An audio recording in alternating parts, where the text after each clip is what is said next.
It's a time to do what we can't afford to do, a time to set out to achieve what we know is impossible.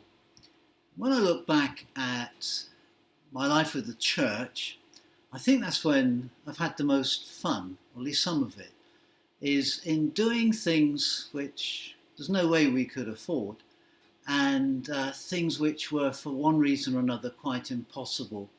Because that makes you depend upon miracle, upon the intervention and provision and guidance of God. So I've been thinking about 12 Uganda teams.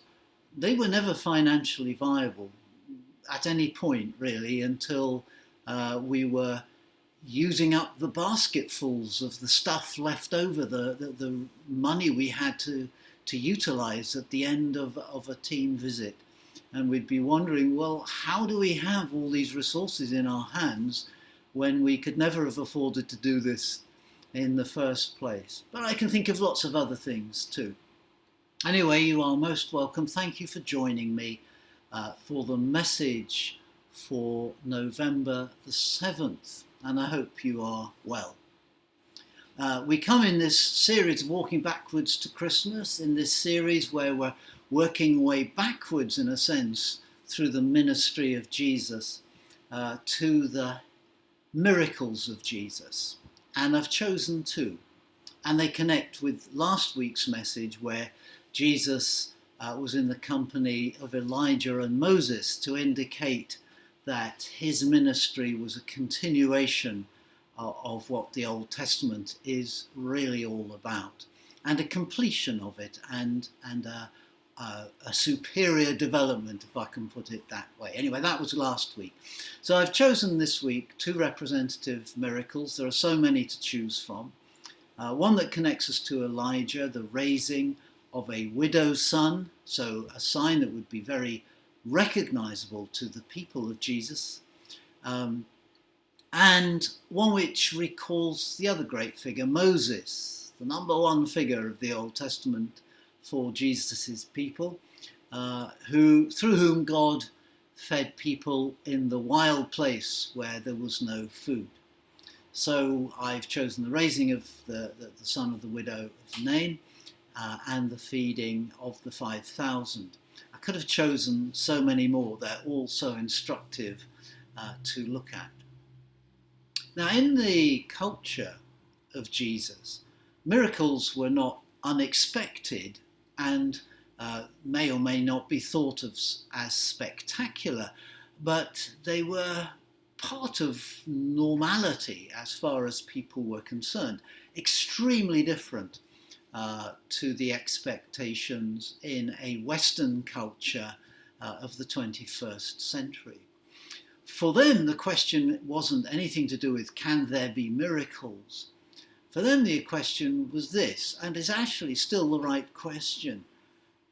By what authority is Jesus doing these things? In other words, what's the source of this? What's going on here? Is this some sort of conjuring magic? Is this the work of the devil? Or is this the work of God? And therefore, is Jesus the representative of God? So the issue was always, what's the authority? Not can miracles happen?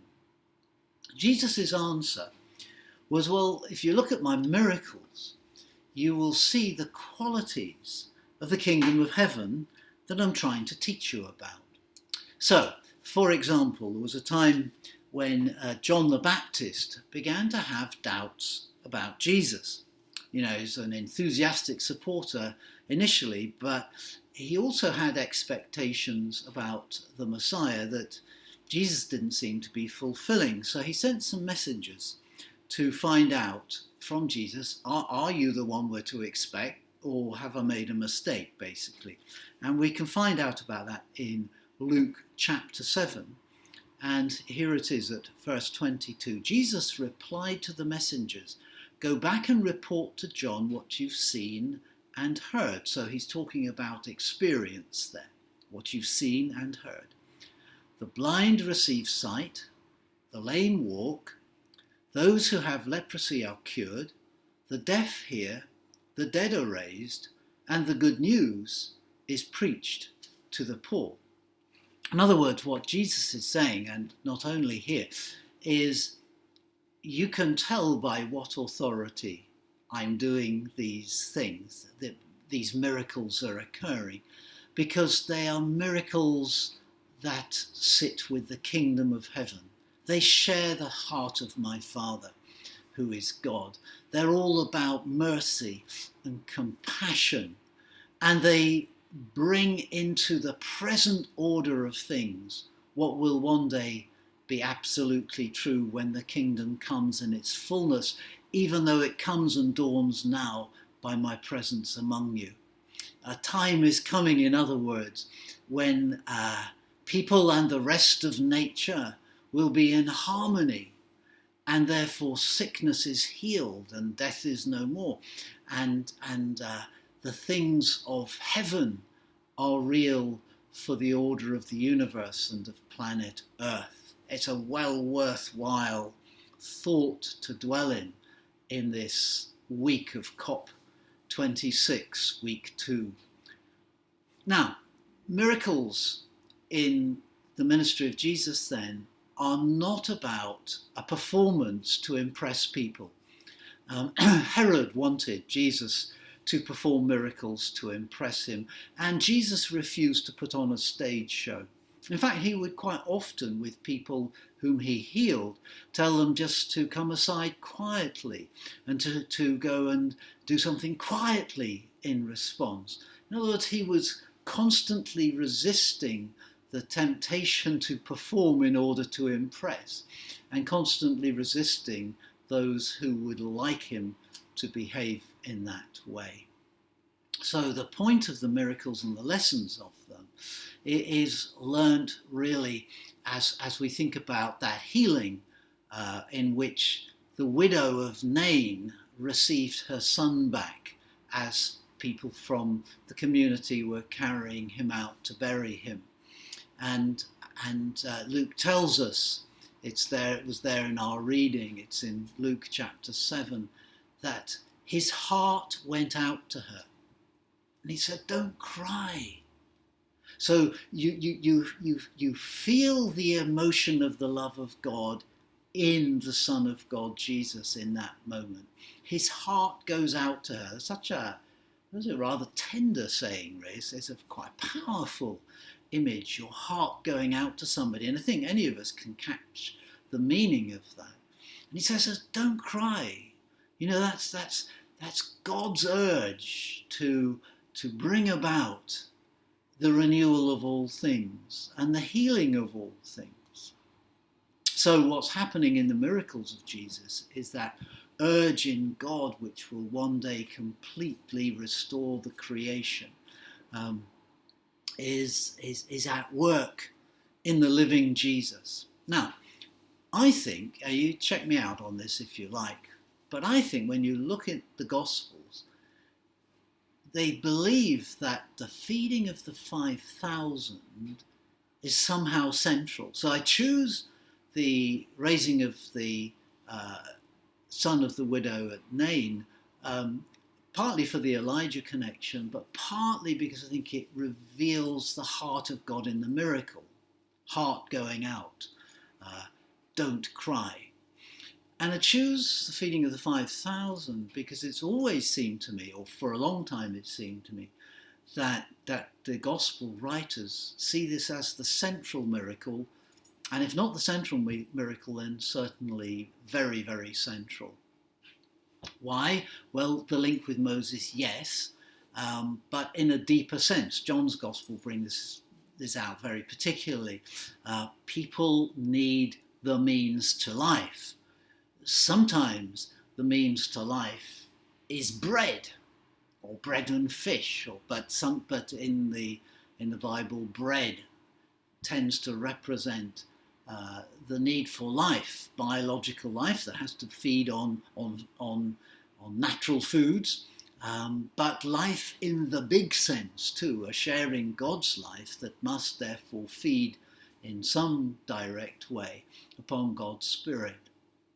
And Jesus meets a human need for life in all its fullness. So this miracle draws our attention to that he cares about the people.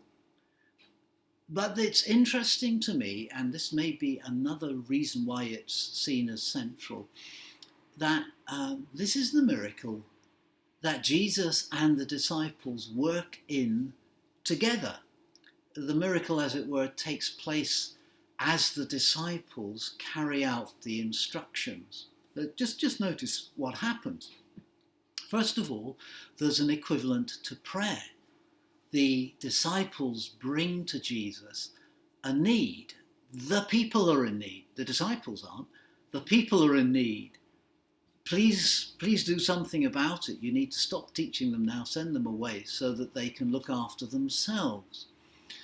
So there's a prayer in the heart of the disciples. The people need the right thing to happen. Just as we might in our prayers right now say, the earth needs, all the peoples of the earth needs COP26 to have the right outcomes, not just at a conference in Glasgow, but in the practice afterwards. So we bring that before Jesus and say, look, there's a need here. And can you respond to it, please? And then Jesus says, well, you respond to it. You give them something to eat. So the next thing is, after the prayer comes the protest. We've identified the problem, but you can't possibly ask us to solve it. We can't afford it. Imagine how much the bread would cost, for one thing. But the whole thing is unthinkable. It's a project we can't undertake to feed all these people. All we have is this. So then he says, well, just organise and start. And the disciples who have protested at the impossibility of miracle obey the heart of God expressed in Jesus to meet the needs of people. And they start to organise to obey, an important step. That leads then to beginning to actually do what he's asked them to do. They simply begin to share the little they have, and starting from there, as they share it, it becomes enough. That's the miracle, the sovereignty of God acting upon the nature of God's own creation. What we need to see in this, in both these miracles, including the feeding of the 5,000 one, is that the mercy and compassion of God, the heart of God, is shared by Jesus and is to be shared by us. It's when we share the heart of God in mercy and compassion and the pursuit of justice and the calling for what is good and right and blessing that we begin to be in step with the Holy Spirit, as Paul said we should try to be. And our heart needs to go out to people in their need. We need to draw God's attention to us, to the need. That's called praying for a situation, a petition. There's lots of kinds of prayer, but the prayer that seeks to intervene, that says, God, do something here.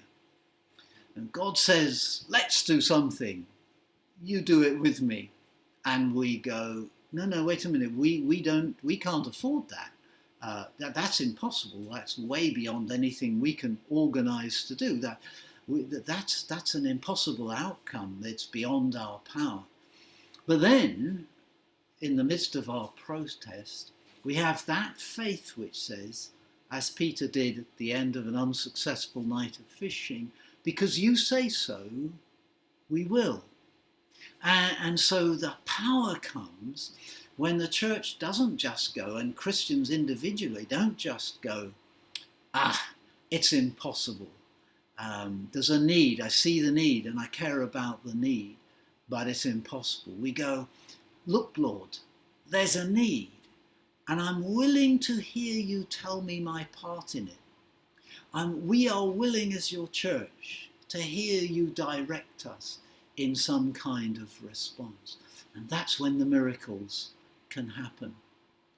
I've asked myself this week, why do I persist in praying for COP26 when I'm actually quite pessimistic about the outcomes, the final outcomes, I mean? I think that the conference will end with a sense of triumph, but that's happened before. It's the outworking afterwards that will make me worried. And anyway, I agree with those who say that it's only an early step on a very long route that we need to be running at, and we're dawdling along because it's the provisions which are going to come out are actually, of course, insufficient. But I'm glad of them and I'm thankful for them. But I'm generally quite pessimistic about the outcome. So this is what I've discovered this week as I've prayed for COP26. I may be pessimistic, but I have faith in God. And therefore the right response to thinking this situation looks just impossible to overcome is to go to God, nonetheless, Lord, here I am, send me, tell us what to do and we'll start to do it. And please produce the miracle that we so desperately need. Well, I hope that's helped open up the miracles of Jesus, a perspective on them for you. And I hope and pray that you have a really good week ahead. Do keep in prayer for the outcome of COP26, as well as for many, many other things as well, including yourself. God bless you.